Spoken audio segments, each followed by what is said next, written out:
A firefighter was hurt and 2 students removed from a Western Illinois University residence hall last night. It happened in Grote Hall just before 9 p.m.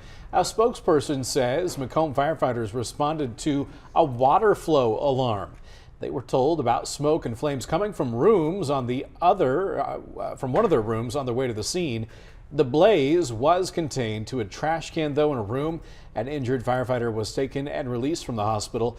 Grote Hall has water and smoke damage, but investigators say the cause was unintentional.